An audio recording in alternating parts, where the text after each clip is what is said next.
Bismillahirrahmanirrahim. Setelah kita membahas mengenai turunan fungsi variabel kompleks, sampailah kita pada integral variabel kompleks, ya. Integral fungsi variabel kompleks. Yang akan kita pelajari di sini adalah integral garis atau line integral pada bidang kompleks.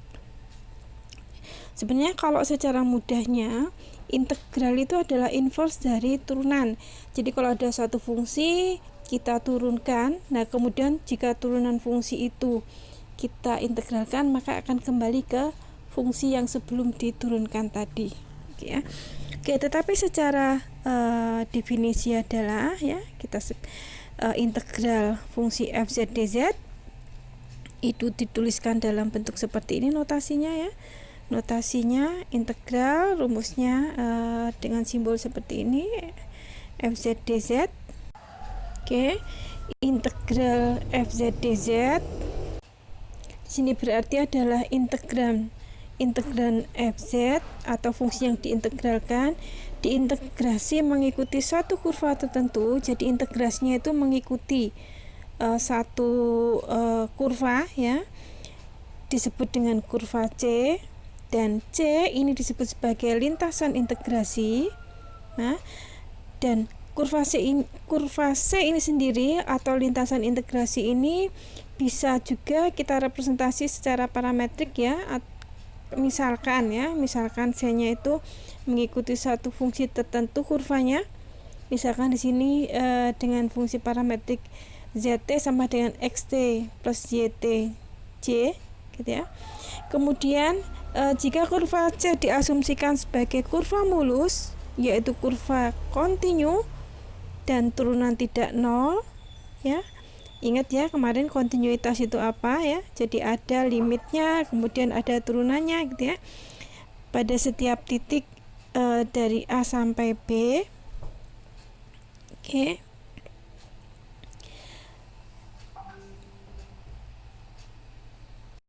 Oke, jadi kalau lintasannya itu bisa diperlihatkan seperti ini dalam bentuk kurva, ya. Kemudian dari kurva tadi itu kita bagi menjadi beberapa titik Z, dari Z0 sampai Z atau dari batas A sampai B, gitu, ya. Oke, jadi tadi ZT itu adalah merupakan XT ditambah IYT, ya. Jadi karena Z itu bilangan kompleks, ada bagian real X dan bagian imajiner Y, ya, sehingga Z itu sendiri akan ditentukan berapakah X dan berapakah Y, ya, berapakah bagian real dan berapakah bagian imajiner. Nah, jika bagian real dan bagian imajiner itu merupakan fungsi dari T, jadi XT di mana T-nya itu mulai dari A sampai B, demikian juga bagian imajinernya, ya, merupakan fungsi dari T, ya. Kemudian jika Z-nya itu kita sudah peroleh seperti ini, ya, sesuai dengan rumusan tadi, dan jika kemudian dalam satu kurva mulus ini kita bagi menjadi beberapa titik Z, jadi Z0, Z1, Z2, ya, sampai Z di sini. Kemudian jika di antara dua titik itu kita ambil satu titik tengah, ya, satu titik tengah, ya. Kemudian titik tengah ini, ya.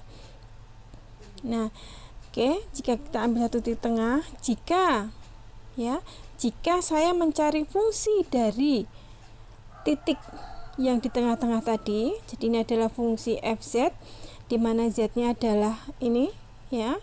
Kemudian jika nilai fungsi itu kemudian saya kalikan dengan jarak, ya, antara titik yang mengapitnya tadi, ya. Oke, jadi nilai fungsi dikalikan jarak z-nya tadi, ya. Kemudian jika itu kita berlakukan ke semua titik dari Z0 sampai Z, jadi semua diambil titik tengah di sini, ya, semua diambil titik tengah, kemudian dicari nilai fungsinya, kemudian dikalikan dengan jarak delta Z-nya, ya. Jika kita kalikan semuanya dalam satu keseluruhan kurva ini, maka, ya, jika jarak antara Z yang kita ambil titik tengahnya tadi itu mendekati 0, ya, jika jaraknya sangat dekat gitu ya, jika jaraknya sangat dekat sehingga banyaknya titik menjadi tidak berhingga, maka itulah yang disebut dengan integral fungsi.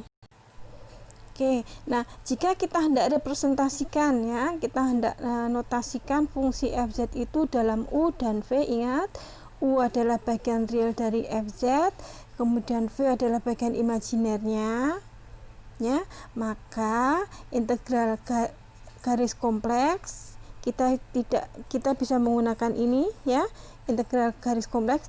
Tapi jika kita hendak merepresentasikan fungsi fz itu dalam bentuk ini, maka integralnya adalah yang ini ya.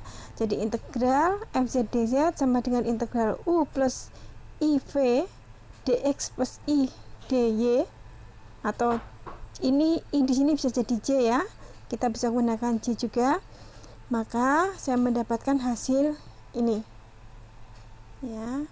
Jadi kalau fungsi fz nya atau fungsi kompleksnya, fungsi fz sering kita katakan sebagai w ya. Oke, fungsi fz nya itu terdiri dari u dan v, di mana u itu sendiri akan merupakan fungsi dari x dan y. Ingat, x dan y adalah variabel dalam z ya, z sama dengan x plus yj atau yi ya. Jadi fz itu bisa representasikan dalam u dalam kurung x, y ditambah i v atau j v dalam kurung x, y ya. Kenapa?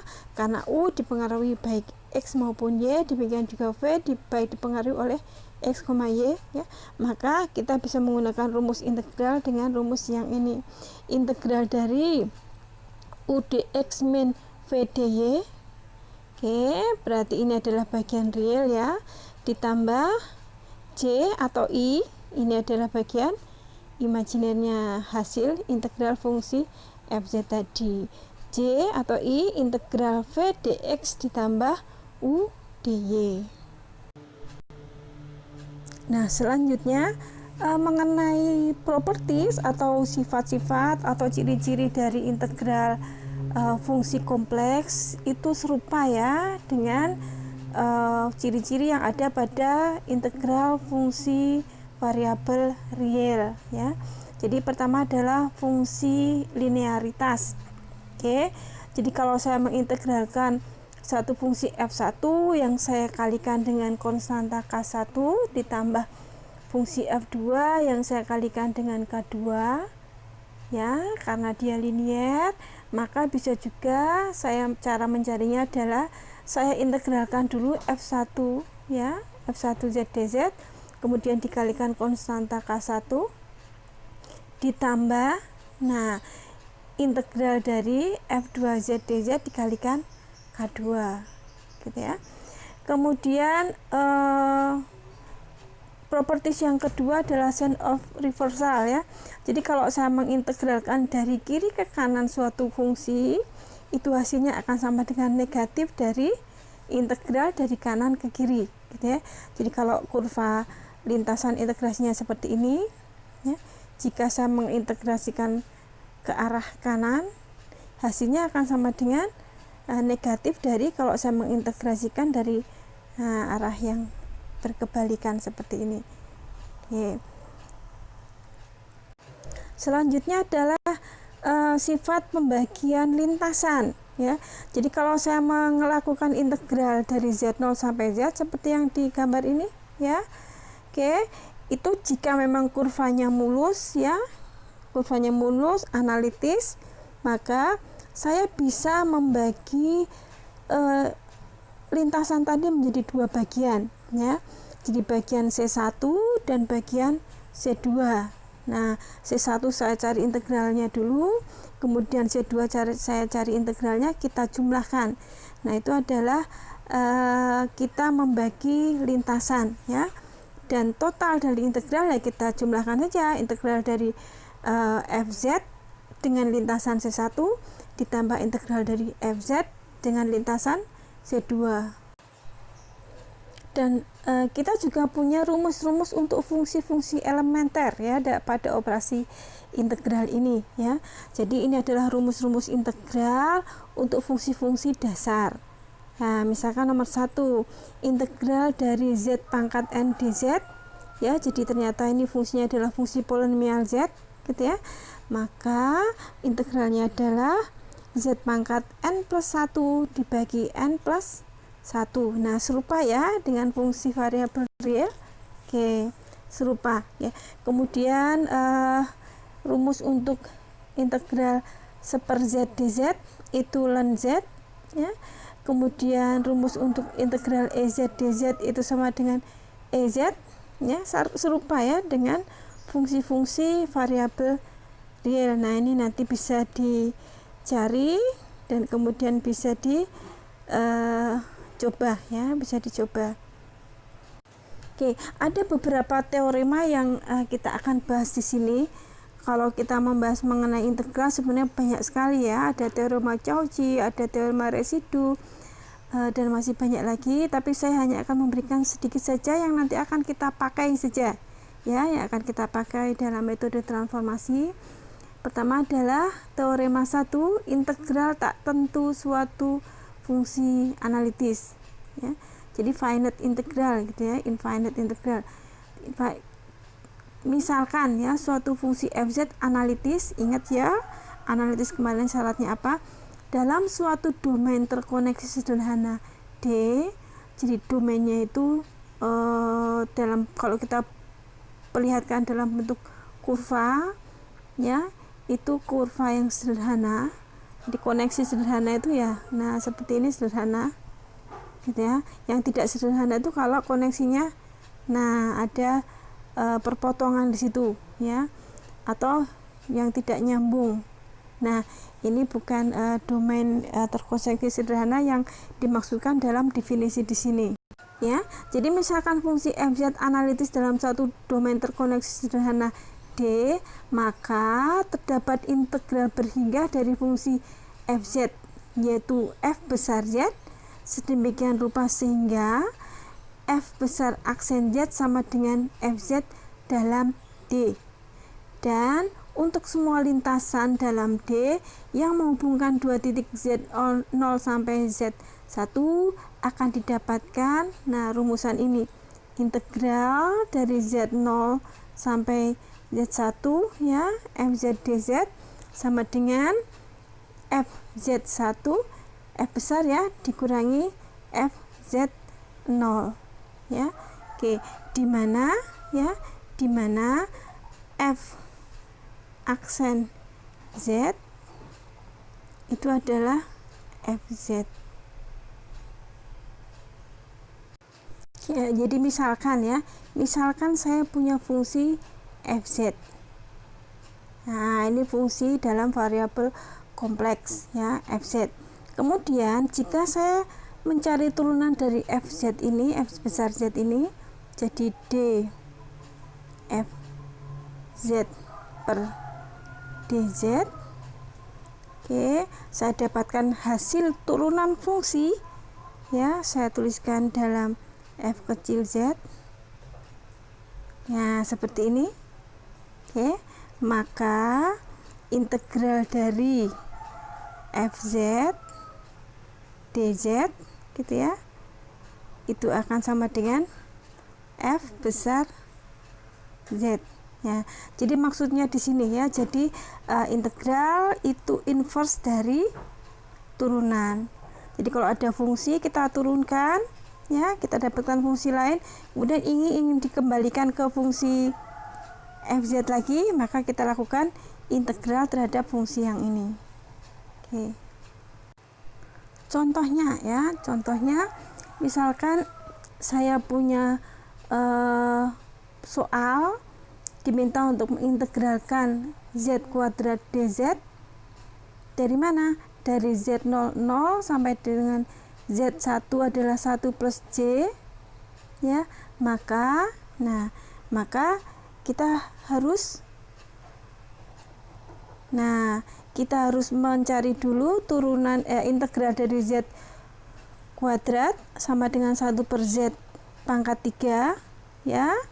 Kemudian ini kita cari nilainya dengan ya saya memasukkan nilai Z dalam fungsi hasil integral ini ya, yang ini diperoleh dari sepertiga Z pangkat 3, di mana Z nya adalah 1 plus J pangkat 3. Oke ya. Oke, dikurangi. Nah, dikurangi sepertiga Z pangkat 3, Z nya adalah 0. Nah, 0 pangkat 3 gitu ya. Karena 0 ya maka nilainya ini sama dengan 0 yang bawah ini ya, sehingga saya dapatkan integral dari Z kuadrat dz dengan integral dari 0 sampai 1 plus J didapatkan sepertiga 1 plus J atau I pangkat 3 ya. Jadi kita tinggal menghitung sepertiga 1 plus J pangkat 3. Ingat 1 plus J pangkat 3 itu ya berarti 1 plus J dikalikan 1 plus J dikalikan 1 plus J ya. Nanti hasilnya kalian hitung ya sebagai latihan, maka akan didapatkan nilai min 2/3 plus 2/3 I atau 2/3 J.